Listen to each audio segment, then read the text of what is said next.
The operative piece is, and it worked as a financial investment, even at 250,000 over asking, you still had positive cash flow. Correct. That was the deal because I mean, most of the time, when you're talking to the general public about investing, the idea is, okay, you get a lender, a bank will come in, but the bank tells you the terms of the loan. It's going to be 4%, 30-year amortization or whatever the terms are. And there's no flexibility in those terms. Banks aren't really, they're like, hey, this is it, take it or leave it. And so, but when you're dealing directly with a seller and the seller carries back the loan, a seller agrees to an installment sale. And so in that situation, there's no rules. You can figure out however that money is going to be paid back in an installment sale at any rate you want. You can say, hey, we're going to pay you back, $5 a year for the next, 3 years, and then we'll pay you $1,000 a month or whatever it is, or we'll pay you 0% or we'll pay you 20%. You can pretty much, the loan term can be as long or short as you want to be is whatever works for the parties. So that's really where, and that flexibility is what allows you to buy, because you can negotiate to bring down monthly payments. Is really the biggest deal I feel like in any type of financing is really the monthly payments. I am Christina Suter, and this is the Real Estate Breakthrough Show, where we talk about the reality of real estate, the mindset you need in order to face the reality of what it is, and tips and tricks to get you moving forward in investing. I am your host, Christina Suter. I have Buddy Broome with me again on the show, and I'm super excited because we're going to ask him the other series of questions that I have now got his permission to ask, and I'm looking forward to doing. And it's all good. It's all good. So, Buddy, let me read a little bit of your bio from buddybroome.com. Pretty easy to find. BUDDYBROOME. And I was just teasing. I was like, last time I interviewed Buddy, I said, how come I didn't find your website? Buddybroome.com is pretty straightforward. So how did I miss that a year and a half ago, last time we did this? So let's, I'm going to start with that. I didn't even know that you were actually born and raised in Southern New Jersey. I didn't know you were a Jersey boy. That's right. That's right. You're born and raised just outside Atlantic City. So just outside Atlantic City. So yeah. Maybe that, you must have completely lost the accent because you feel very Southern California to me. I'm sorry. That's right. I don't mean to insult you, but you don't feel like a Jersey boy anymore. It's funny because I feel where I grew up is South Jersey. We're on this part that's closer to Philadelphia. So whenever I hear like a Philadelphia, South Jersey accent out here, I'm like, oh, I hear that accent very strongly, So, really so yeah, but I guess it's been a number of years. I've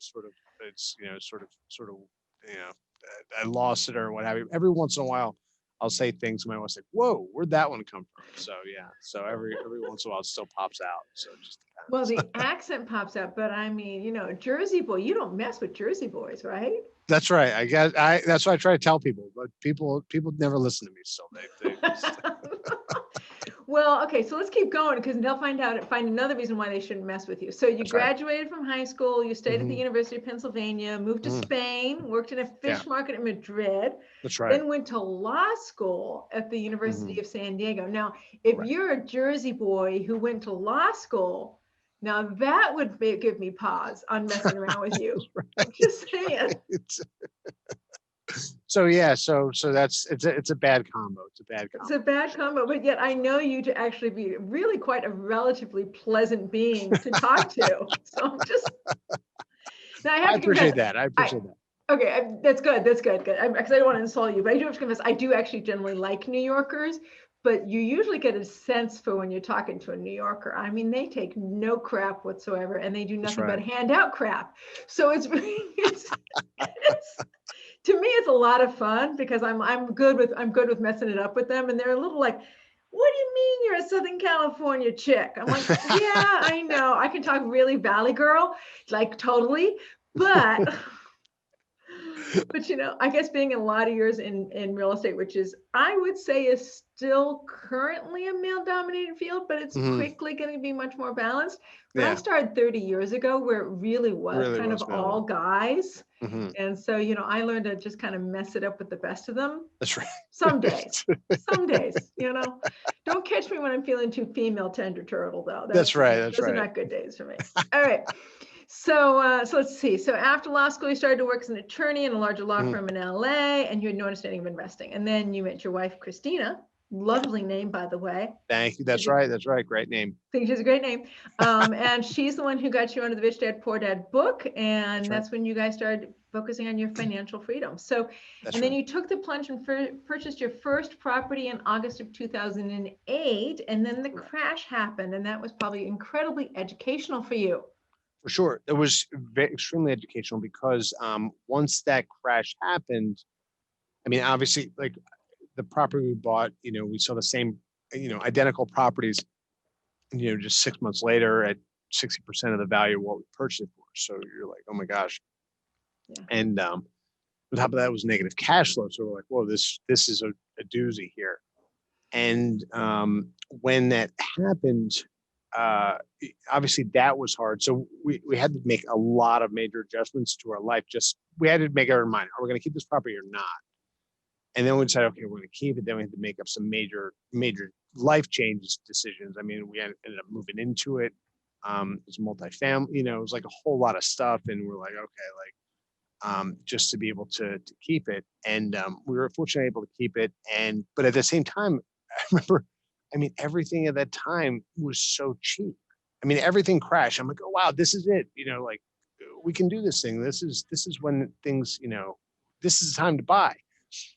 And however, we started like looking at places, and I started talking to lenders, be like, hey, can we get a loan? And they're like, no, we can't give you a loan. You're done. Like you got one property that's way underwater. Like nobody's going to give you, another loan. And so that's when we were fortunate enough to get in touch with Ellis San Jose. We learned about FIBI, and that's where he agreed to mentor my wife and I, and started telling us about getting it directly in front of sellers and things like that. And then from there, he introduced us to Gary Johnston and Clyde Wilson, where we started learning about seller financing and lease options and things like that, to be able to buy properties without having to rely on a third party lender to come into the picture. And that really changed everything big time for us. So, well, that's when you actually bought a property, right? Using correct. what some would call alternative financing, but really it was just seller financing. Just seller financing, correct. Yeah. So that was our first. We were making, following Gary and Clyde's lead. We were just making a lot of offers to people, and but everything was just getting rejected. Everything left and right was getting rejected. And so then, finally, we were able to close on our first deal. It was a seller finance deal where we purchased a property for. I've talked to your club about this deal a little bit more extensively. We bought it for $250,000 above market price was the price, but in return, we got really sustainable. We got really low down payment, which was good because we didn't have a lot of cash to put into it. So we got a really low down payment, and we got a financing that was really long term and really low payments that we didn't have to qualify for. So that was really what the huge advantage was. That was it. So yeah, and it was past cash flow positive. Correct, because the operative piece is, and it worked as a financial investment, even at 250,000 over asking. You still had positive cash flow. Correct. That was the deal because most people, most of the time, when you're talking to the general public about investing, the idea is, okay, you get a lender, a bank will come in, but the bank tells you the terms of the loan. It's going to be 4%, 30-year amortization or whatever the terms are. And there's no flexibility in those terms. Banks aren't really, they're like, hey, this is it, take it or leave it. And so, but when you're dealing directly with a seller, and the seller carries back the loan, a seller agrees to an installment sale. And so in that situation, there's no rules. You can figure out however that money's going to be paid back in an installment sale at any rate you want. You can say, hey, we're going to pay you back, $5 a year for the next, 3 years, and then we'll pay you $1,000 a month or whatever it is, or we'll pay you 0% or we'll pay you 20%. You can pretty much, the loan term can be as long or as short as you want to be is whatever works for the parties. So that's really where, and that flexibility is what allows you to buy, because you can negotiate to bring down monthly payments. Is really the biggest deal I feel like in any type of financing is really the monthly payments. And people will always ask me, they'll be like, oh, seller finance got to be 0%. I'm like, it doesn't. I've made, I've talked to people. I'll be like, hey, listen, we'll pay 20% interest. I don't care what the interest rate is, just as long as we can figure out a way to make the payments work. Everything else it's all details, and preferably for as long as possible. Right. So like a loan for seller finance loan for 2 years is kind of scary, because then all of a sudden you're like, hey, what happens if things go a little bit sideways in 2 years? The seller finance loan for 15, 20, 25, 30, 50 years, whatever, 40. That's a much more, 40, however long you can get it. That's a much more doable loan, because you're like, okay, like I have time to work with this thing. I'm not in this giant, time crunch that I have to make something happen. So. When overpaying on overpaying on a property that effectively has a 40-year stabilized loan at a decent interest rate at a decent payment, means that overpayment becomes less important. Literally every year, that $250,000 gets eaten up or starts to disappear, and there's just the sheer appreciation, and the fact that the property can sustain itself means that you can hold on to it while that appreciation gobbles up the $250,000 that you paid for. Correct. That's right. And I think that when we look at investing, I think the number one thing when people talk about like different assets, and I hear this a lot with people talk about the stock market or different like gold or things like that compared to real estate, and say, well, the real estate market only went up 4% and stocks went up 8% or whatever it is. Whatever that number is, they always compare, and it's always lower. And I'm like, yeah, that's true, but you're missing the big picture here. And the big picture is in my opinion, makes real estate the best investment asset out there, apart from the tax breaks, apart from the cash flow, is the financing.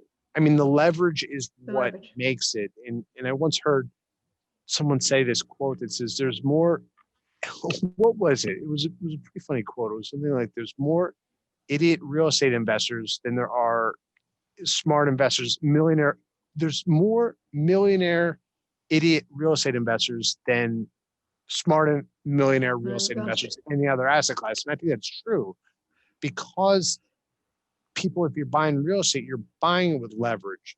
And so if say you have $10,000, you can use $10,000.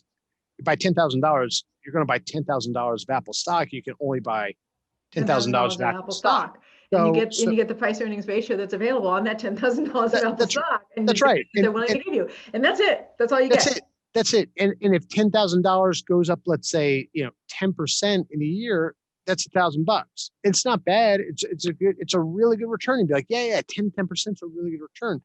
But if you have $10,000 and you're able to buy a $100,000 asset, and that $100,000 asset only goes up 4% in a year, now your return, now you have $14,000, and you have $4,000 worth of appreciation versus $1,000 worth of appreciation against the same $10,000. That's right. Which do you want? Do you want $1,000 on your 10 and on stock, or do you want $4,000 on your 10 on real estate? On real estate, and on top of that, we're saying, hey, in that example, like the real estate appreciation is only 4% when the stock appreciation is 10%. But like when we're talking actual dollars, return because of the money. leverage, it's much better. Yeah, and that's the big deal. That's good. And so You did that perfectly. I was about to use an example of a client I was working with today. Like they get 4% cash on their rents. And I'm like, yeah, but that's not the whole return on the building because the building's leveraged. Right. And so Right. we did, hey, if you get just a 2% return on the total value of the property, that gave them an automatic 4% because they were about 50% leveraged, gave them an automatic 4% on what they actually had in the property. Now we're looking at an 8% return, not including tax breaks. Yeah. And not including principal pay down. That's right. Right. And I don't often even calculate those two, even though those are returns. You don't get principal pay down on stocks. You don't get tax shelters on stocks from ordinary income unless it's a municipal bond. Right. You don't get those extra little breaks. And and then the appreciation isn't doubled or tripled based upon how much leverage you have involved, unless you use leverage as a margin. And I personally don't. I'm not willing to do that. That's I agree. Not enough of an investor to do that. I mean, like using leverage for stocks, I feel like is a really, how to say, like you got to be like you got to know what you're doing, and the risk is much higher.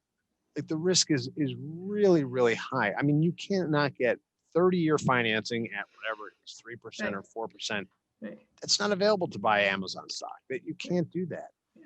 So, and in real estate, that's the model. Like that is the standard. So it's much easier. Sorry, I interrupted you several times now because I'm so in agreement with you. Yeah. I'm so in agreement with you. But at the same time, the other aspect I keep talking about is, but real estate moves slower. You see, if I leverage by using a margin or using options or puts or whatever, if I'm using any of those more sophisticated tools in stocks, right, which I don't understand, I'm not educated for, and I haven't bothered to make myself an expert in. So I'm just admitting it seems risky to me because I'm lacking expertise, right? So that's one. The other piece is that stocks move so much faster. Yeah. I got 3 months to sort out whether my piece of real estate's going up or going down before it's really going to show up on my doorstep as something I have to deal with. That's right. Or even 2 months. Yeah. But you don't have that time in stocks. All of a sudden it's moving. It's moving even in the night when you're not watching it, when it's exchanging on another exchange, and then it comes back to the US exchange and Amazon's worth something different. It opens at a different price than it closed. Yeah. That's exactly right. I mean, like the volatility is much, much greater. And some people that they're into it, and I get it. They love it. That's fine. For me, like I'm much more, like I like the prescription. What is it? Get rich slow. Like I think that the more you sort of get accustomed to it, the more it just sort of builds, and like the snowball, it's built. I mean, eventually, like you just look and you're like, whoa, that snowball is huge. But the more it sort of gets you accustomed to, say you're starting with nothing, if you gave someone who had nothing and you gave them, what's those stats you gave them $1 million. I mean, what's the percentage of those people that would be able to handle that $1 million and handle it so that in 5, 10, 15 years, they're going to have more than $1 million? 9 times out of 10, it's not going to work. And because it's like the get rich quick, but real estate forces you to get rich slow. So there's a sort of comfort level and an understanding of, okay, this is how to handle the money and this is how to handle the wealth and things like that when it starts coming. So. And there's a lot of research on people who've won the lottery and how well they do with that money, and whether or not they use it as money to spend or money to save and to develop, or and a lot of them end up more in debt than they were, even though they have more money, they end up more in debt than they've ever been in their lives, and they can't manage the debt. That's right. So let's change to, go ahead. Oh, no, I was going to just a little last point. I mean, I bring that up a lot of times with seller financing because I recently, a couple of years ago, read an article in the Wall Street Journal about out of inheritances, 7 out of 10 inheritances are gone. So kids get their inheritances, 7 out of 10 are gone by the time the kids pass. And then of the remaining 3 that go to the grandkids, 2 out of 3 are gone. So that means by the time some, 9 people or 10 people give inheritances, by the time their grandchildren pass, only one of them actually has $1 left, at least. So, I mean, it's crazy. It's That's crazy. fascinating to me. Mhm. It is because I mean, of course, I have my daughter, and you have your Yeah. kids, Yeah, right? And it's like, well, what lessons do we want to teach our kids, and how are they going to manage money, and do we give them a financial education? And that's right. I mean, my daughter's 11, and so I work on her having sort of a basic financial education, but she doesn't understand what she's going to inherit or not inherit from me. And Yeah, when I die, I'm only 52 now, so I'm not going to die for a while. that's So right. we're You're like, I gonna got some got a time here. I couple got some decades time. to work this out. but at the same time, it's like weird to think that, like, would she not, the financial education is so important because I wouldn't want her to be lost. Yeah, I for want her sure. I want her to be free to make her choices. And if she spends it all, she spends it all.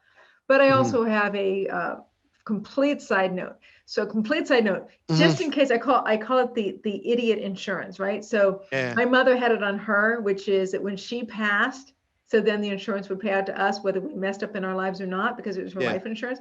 I have the same idiot insurance on my daughter. In case I mess up or in case she messes up, we now have a life insurance policy that will pay out to my grandchildren, just in That's cool. case Okay. no Just in money is case. left. That's right. That's right. From my own screw ups. At least my daughter, who we got a life insurance policy on her early, will leave money to the grandchildren, to her children, if nothing else. Right? If There we you mess up go. everything There you else go. along the way, we have our idiot insurance. So, and it's really Nice, cheap on nice. kids. You should look into it because you have young kids too. It's really cheap Yeah. on young Well, kids I because, of actually, course, it compounds for forever. no, I agree. So I'm gonna start looking at that. Start looking at it. Yeah. So let's talk about a topic that we don't necessarily agree on. So you have units in Southern California. Yeah. You have rental units in Southern California, and Correct. you are a lawyer, even though you're not currently acting as a lawyer in Southern Correct. California. So nobody's going to call you and say, "Hey, be my lawyer." No. Okay.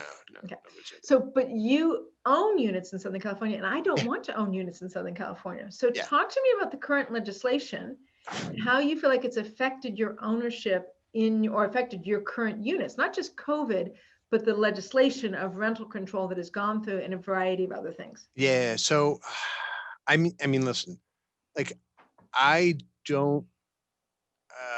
I own property in California for a couple of reasons. One, because I live here, so I like to be able to manage what I have, and pretty much almost all my properties are within 30-minute drive of where I live. So if there's an emergency, and most of the time I don't have to, 99 out of 100 times, I don't have to go down and do anything. But if I do, it's easy to do it. So I like that. And I know a lot of people manage, long distance. We're both in the David Tilney camp. I know David manages from Florida.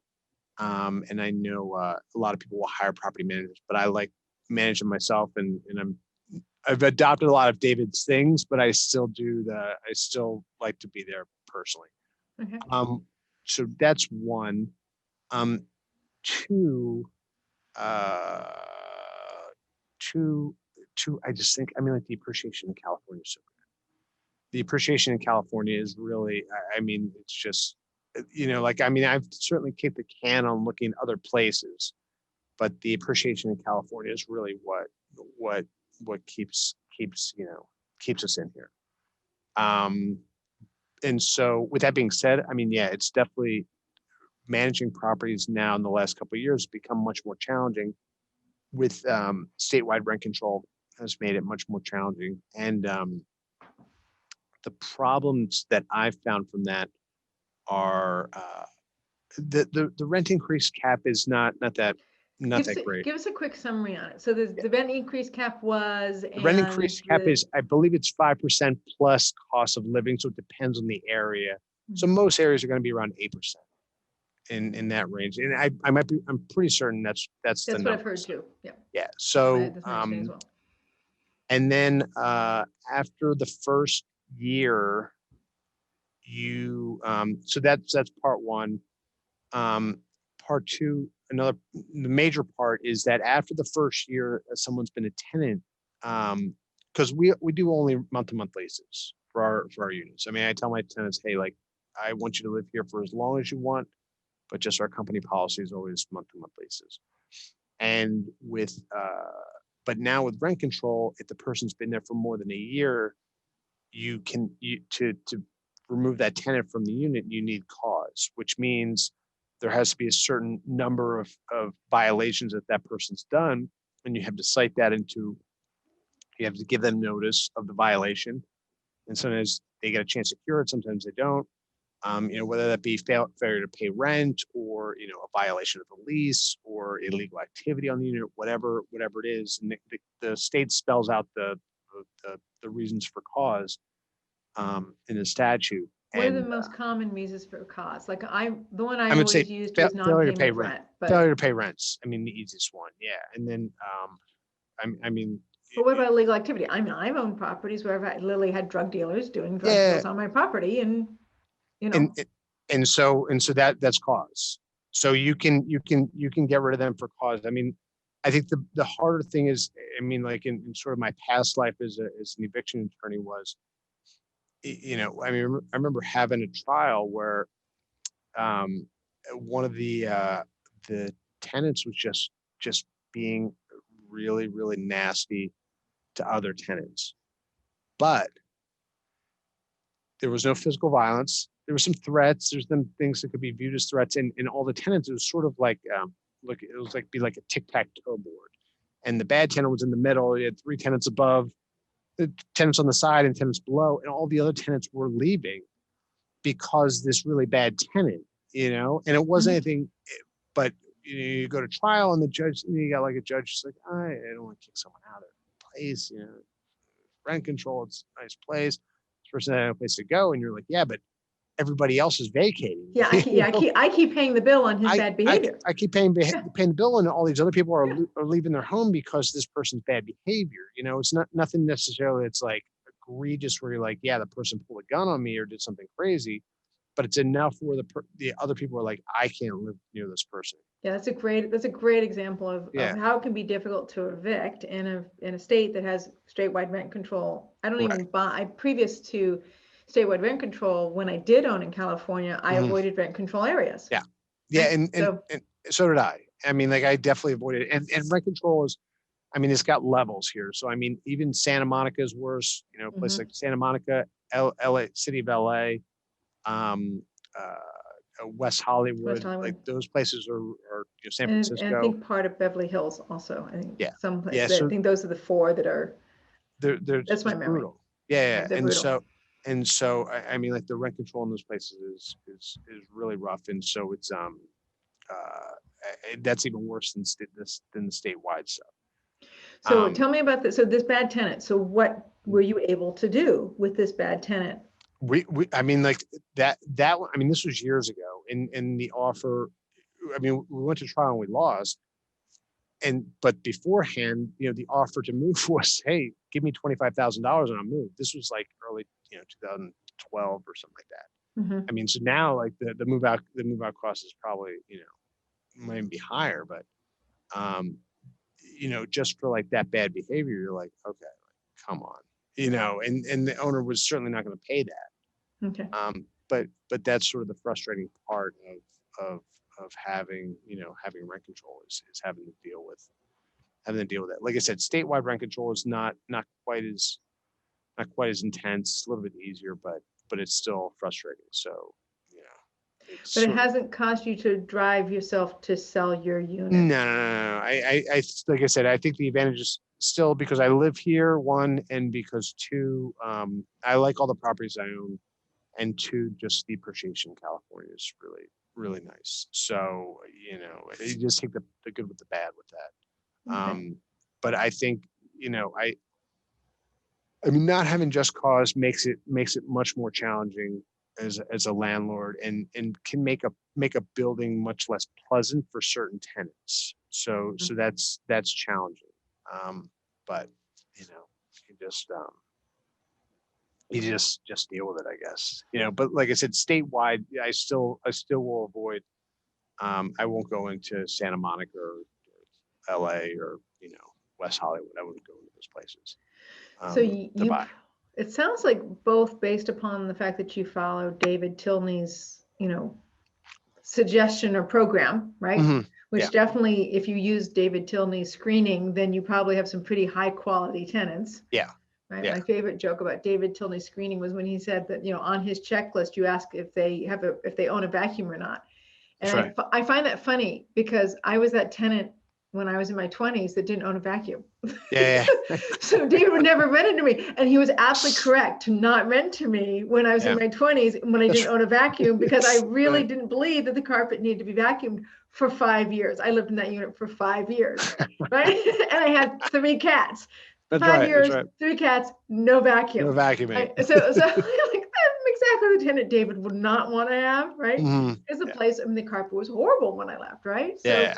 but I definitely had no pride of ownership or any, desire to settle down and take on this sort of sense of quality of life, Mhm. right, that David wants to encourage his tenants to have and to engender. So, Yeah. so one, you have that. 2, you have that. It sounds like you've bought some nicer units, so the tenants that you're getting are potentially more likely to have this pride of No, ownership. I mean, No? like, it depends on what you define as nicer. I mean, most of our neighborhoods are Section 8 neighborhoods, I would say. Oh, okay. So yeah. So, I mean, our tenants are wonderful. I really like our tenants, but yeah, I would say it's a Section 8. Most of them are Section 8 neighborhoods. Okay. And I like that. But our screening, I mean, we had a vacancy, probably, I don't know, what month is it now? It was probably like about January. 6 months ago. Yeah. Probably about 6 months ago, we had a vacancy. One of our tenants passed away, and we, I mean, I probably had about 40 applicants.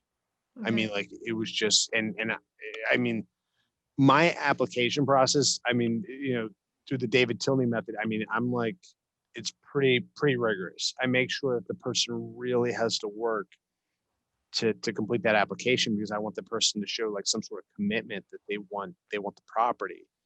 And so I look at the entire application for everybody, and yeah, that's but I mean, we still have a ton of applicants, to go through. So it's a good problem to have. And the tenants we get are I feel like are, have been good quality tenants. Have been fortunate. And I feel like that's like property management. I would say like 90 to 95% of it is tenant selection. I mean, that's really the biggest deal there. And then everything else is just figuring out. But if you mess up on the tenant selection, that's going to be a really, really hard time. And if you do it right, it's going to be relatively easy. Okay. I mean, you'll have your problems here and there, but I mean, I've had, every time I've messed up on my tenant selection, I always know exactly, like, I was like, ah, this was the problem that I had, and so I'm like, I'm not going to do that one, and I think one of the biggest problems that I've seen, I know for the biggest problems I've had is with regards to tenant selection. I would say like the 3 things are, one, obviously there's the location of the unit's important. So, how many people want to live in that area is one. 2, how nice does it look? So for us, I mean, every place has, pretty much laminate flooring throughout. Some of them we have tile throughout, and then, carpet in the bedroom or something like that. We'll have nice counters, fresh paint, really try to make it look nice and clean, so that people, when they come, they're like, oh, wow, this is cool. Like, I want to live here. So you mean laminate as in like laminate wood looking flooring? Yeah, correct. Right. Correct. Not, yeah, so not laminate as in the laminate that you used to, in my units, the laminate used to roll out that came in these big sheets. No, Not linoleum. Yeah, it's like the vinyl, like, yeah, this is like the nice, like, the floors look really sharp, and nice paint, and really good, like, people come in, they're like, wow, like, I want to live here. Like, I look at my places when I rent, I'm like, I'd live here, and make sure it's really clean. And so I think that's really important. And then the advertising, obviously you have to get it out to make sure that people know it's available. And then finally, the most important thing is price. And I find that, a lot of people, a lot of times they'll overprice the property. They determine what they want the property to be worth rather than what it's really worth. It's really worth, what the market's going to pay versus what they want. Yeah. And when you do that, I find that the biggest problem is all of a sudden you start looking. The only people that are going to overpay for a property are people that have no other options. And people with no other options are not good tenants, because it means that nobody else wants them.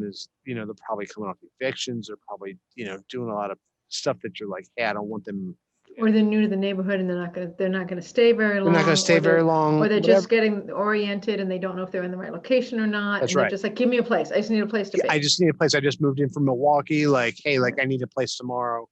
Yeah, not that they're bad tenants, but if not you're that they're looking bad for low tenants. tenant turnover, I mean, tenant turnover to me is one of the problems, one of the biggest financial issues I find in my buildings and my clients' buildings when I review their performance is tenant turnover. Yeah. And the more tenant turnover you have, pretty much it eats into the cash flow of the building, obviously based upon your financial structure on that building. But it's like, it's the thing that you can't seem to get the most control of it. You can control utility costs, right? You can control, being able to, your property management fee. You can control how much you're going to spend on advertising. You can even have some sense of control over concessions that you're going to offer. But basic vacancy, when people come and go, is always one of those big chunks that just eats in that you don't expect it to. That's right. Yeah, I think, and I agree. And I think that it sort of comes back to the same thing where people are like, hey, like if they're living in an area that they like, and they are living in a place that they like, that's nice and clean and pretty when they got it, and the rent they feel like is reasonable for the market, there's not going to be a whole lot of incentive to move. But if like you said, we were talking about, if the rent is way above market, the place isn't that nice, they're going to be like looking all over the place. They're going to constantly be looking. I mean, I would say tenants that have left my building have typically been, I don't think I've ever had anybody say, hey, I'm looking for a cheaper rent, or I don't like the place. Every time there's always like a concrete answer. I'm leaving the area. Mm-hmm. Someone's passed away. Someone, they had kids, and those kids have had kids. So everybody's leaving, something like that. There's some like real reason, not just, hey, like the rent's too high, or I don't like the place isn't nice. Like that. That's never a reason that I get for leaving. And you must have larger units, 3-bedroom, 2-bedroom? It depends. Yeah, we're all the way we do studios all the way to 3 bedrooms. Oh, okay. Yeah. So, because studios usually have more rotation than like a 2 or 3-bedroom home. Yeah, and it's interesting because, I mean, like for the studios, you got to price accordingly. Like the 3 bedrooms, obviously, or 2 bedrooms. 2 bedrooms are the easiest to move because everybody I find in my neighborhoods, that 2 bedrooms, people are like, yeah, that's a no-brainer, and studios, though, you got to keep it priced accordingly to be able to fill it up quick and keep someone in there for a while. Yeah. What have you found? So statewide rent control came in the beginning of 2019. Yeah. Right. And then COVID came in March of 2019. Yeah. And what have you found has been the reality of you owning your units between the statewide rent control, COVID, what do you mean? And the no eviction rule. Moratorium. Yeah, the eviction moratorium. That's the right. In terms of what? In terms of us being able to charge being rent, able to collect rents, being able to have collect your tenants, rents, pay or not pay, being able to get rid of them. Yeah, I mean, obviously you can't get rid of tenants for non-payment right now, and that's, I mean, I just heard this County of LA for unincorporated LA just extended the moratorium to the end of February. So right now for the rest of the state, it's the end of January. So, but that's probably going to get extended. I don't think that's going to end there. And so for us, I mean, we have one tenant that hasn't paid, hasn't been able to pay, and we've been working with that tenant. A couple other tenants have been slower than normal, but for the most part, it's been pretty good. So yeah, so fortunately, and I mean, like if anybody, most of our tenants, like I said, we keep pretty open lines of communication. I mean, when this thing first hit, we reach out to all of our tenants because during when quarantine started, we had a ton of rent raises that were coming due, that month that just became effective the month before, were coming due the next month or next 2 months. And so we called all the tenants and said, forget the rent raises. Like, we're just going back to the old rent, and we're not going to raise the rent for at least a year. Good.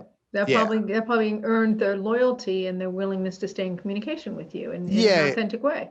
That's right. And we sent everybody, gift cards for Target, just to sort of, let them know, hey, this is not, we're all in this thing together. So And you know, I think it's important to let your tenants know, hey, like we're thinking about you, we care about you. You're not just like a number to us. So yeah. And we said, listen, if there's any issues that come up, just keep open lines of communication with us, you know. And for the most part, it's been pretty good. So the eviction moratorium comes with the series, and again, I don't know it well, but I'm guessing you probably have read through it and maybe you can remember some of the details of it. I know you're not a lawyer. You're not practicing as a lawyer right now, right? So I'm asking a current landlord. But my understanding is that there's only that you can recoup the non-paid rent, but over a certain period of months, and there is like 25% of it that actually is recoupable or something like that. Yeah, well, it's kind of frustrating. So I have a spreadsheet that I go through. So pretty much it probably does require a spreadsheet, by the way. It is, because there's so many it's like choose your own adventure, you know. It's like if this. So if you haven't had somebody that's paid like pretty much for us, like if they didn't pay before, you know, from before September 2020, like that money's pretty much gone. I mean, like it's going to be really hard to recoup that money ever. For right now in this, the state made, you know, there's 15-day notice. Usually it's a 3-day notice to pay or quit.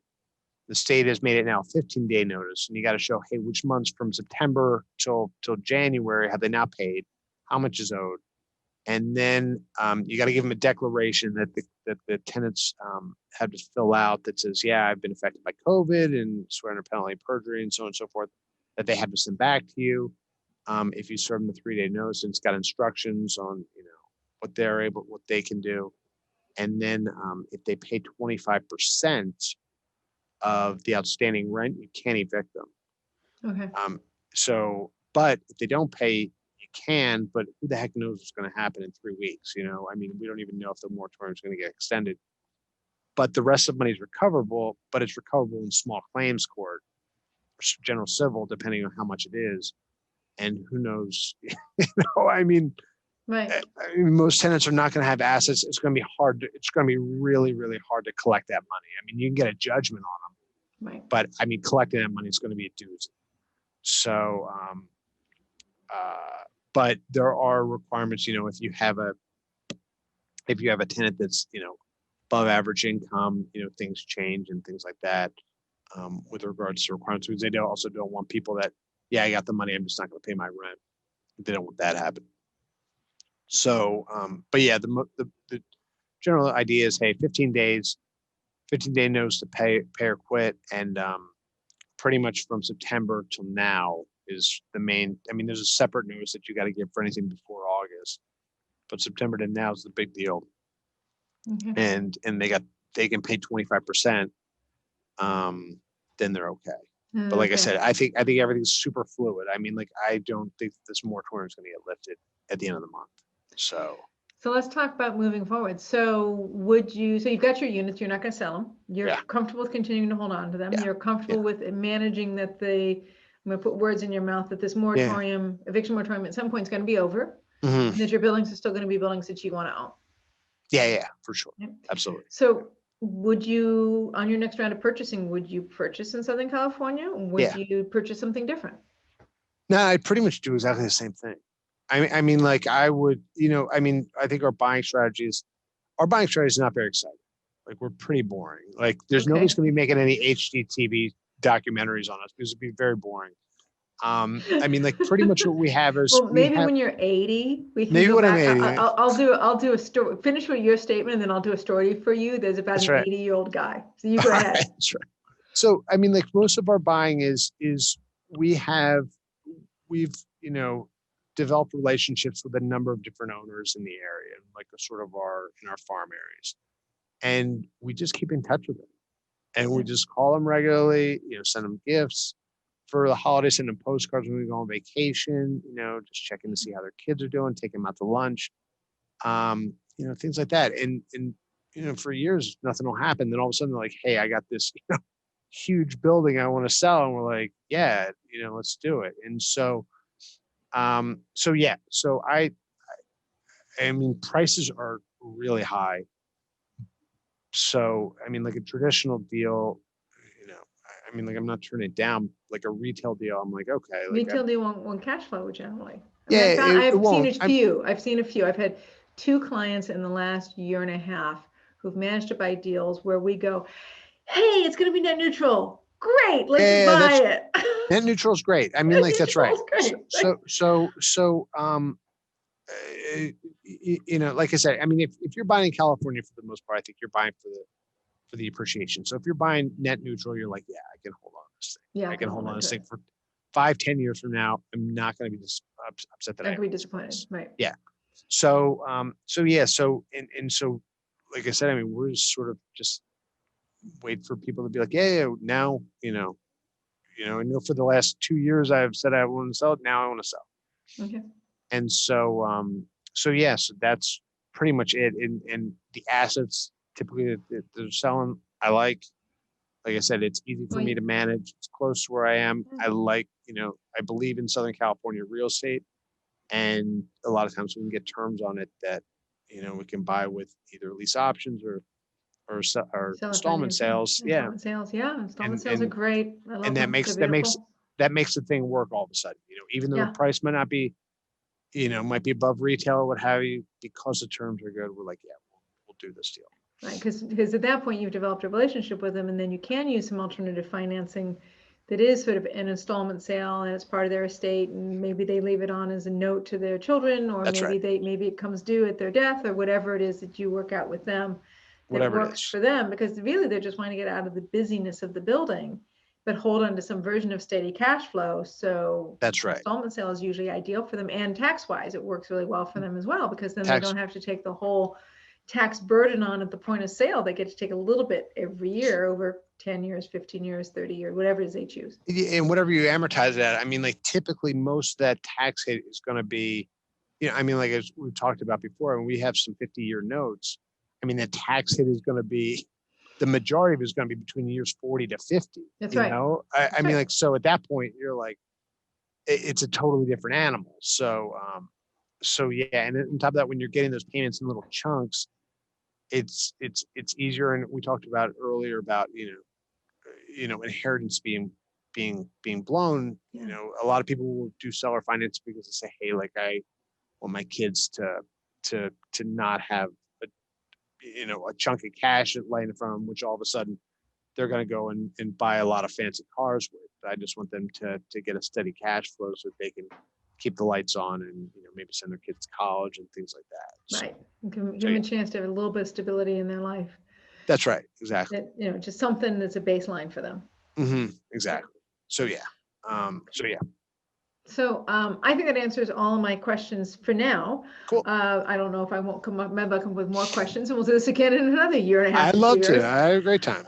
But I guess the final thing that I do want to cover is, I know last time we talked about financial freedom, because that's usually a big theme for my show is financial freedom. And you really talked about how time, and so how the time was really what was freedom for you. The reason why you wanted financial freedom was control of your time to be with your family. Yeah, correct. I mean, I think that's like the main thing, where you're like, hey, I want to be able to look and say, whatever that time frame is to get financial freedom. When you get to that point, you're like, hey, like I have some autonomy where I don't have to worry if, my bosses tell me, no, you got to move to this place, or you got to be working super late all the time. I mean, it's just not. You're like, no, I got kids. I want to see them grow and develop, and I got a spouse or whoever, and I want to be with that person. Like I think that's the stuff you really can't get around. So yes, I think for me everything is really time. Yeah, and you're spending time with your 2 kids and stuff. That's right. I'll tell you a financial freedom story from people I don't know that knew what they were doing. Like back to your quote about less intelligent investors in real estate, but we don't get stomped because you don't have to be that smart, right? You need to be smart enough to figure out how to get a good building that's right, exactly, pays your rent, and you pick up your rent on a regular basis and you get it fixed, right? Like it's just real basic, like mom and pop. Most of us, most of us in real estate have figured out that. So this financial freedom story. So this couple behind me, right, who kind of reminds me of you and your wife. This couple behind me in the house I owned. Was a Italian couple. They immigrated from Italy, right? I think it was from either Naples or Sicily, because they talk loud and they have lots of hand gestures when they talk. So they're very southern Italy, right? But they got here and they bought a house, right? The American dream, right? They're a young couple, they bought a house. And instead of selling that house when they were able to afford more, they kept that house and rented it out. Yeah. And then they bought another house, right? Yeah. And when they had their next daughter, instead of selling that house when they could afford more and they needed more space, they kept that house and then they bought a duplex. Yeah. And then they kept that duplex and they bought another house when they, and so over time, they actually ended up buying, and this was literally probably over 40 years of their lifetime, maybe 45 years of their lifetime. They ended up buying 8 houses or 8 doors in the Pasadena area. Which is huge. I mean, which huge. ends up being huge, right? When you talk about Huge. appreciation and cash flow, right? It ended up being huge. And of course, as far as I can tell, by the time that they were now officially retired, at least 6 of those 8 were paid off in full.